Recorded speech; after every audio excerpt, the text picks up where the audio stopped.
Ready? Start.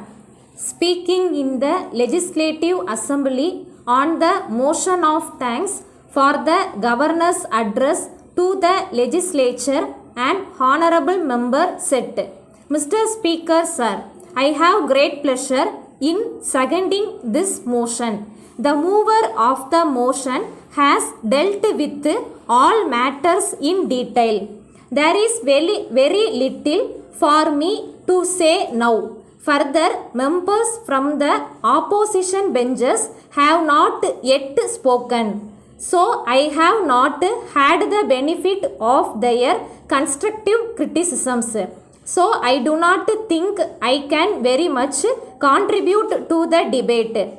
But by way of supporting what my honorable friend has said, I will try to think aloud say a few words on this occasion. In the first place, during the period between the last address of the governor and the present one, we have had two big natural calamities.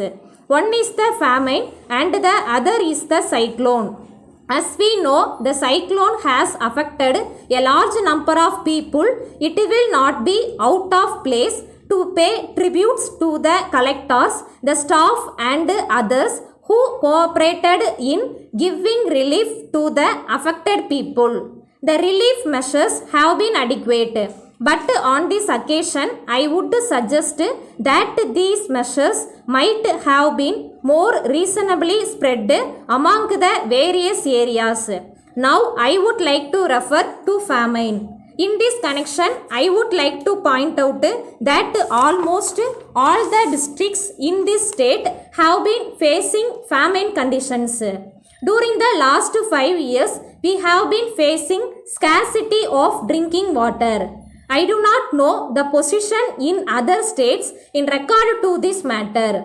But so far as our state is concerned, in the circumstances, I would like to suggest that supply of drinking water to the rural population must be given the same priority as agriculture. We cannot call ourselves a welfare state unless we are able to give protected water to the poor people in the villages. Then there was much criticism about the rural welfare scheme all these areas.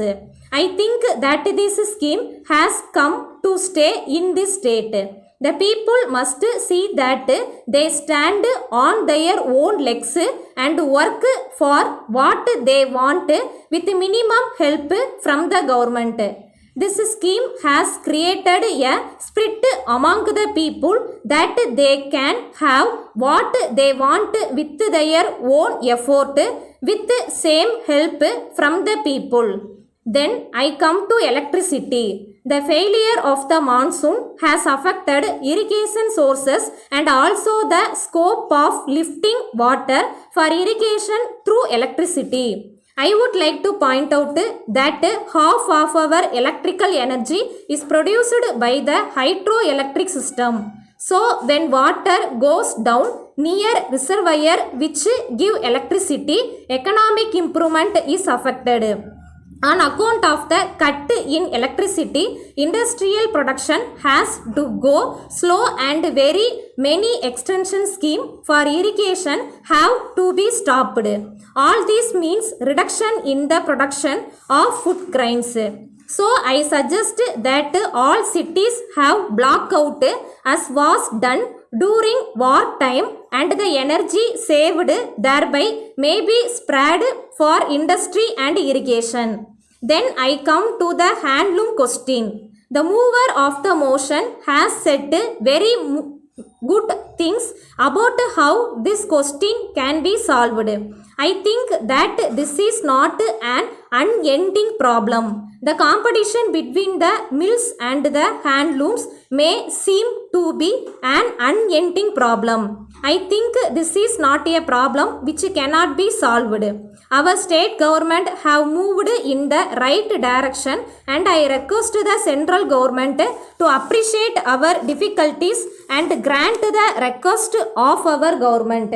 Letter from Murali and Company, Chennai to Mrs. David and Company, Lucknow. Dear Sirs, we are pleased to acknowledge receipt of your letter offering to act as our sole agent for the state of Uttar Pradesh, and we are glad to inform you that we have now decided to entrust our sole agency for your state to you. In this connection, we enclose our agreement form duly filled in.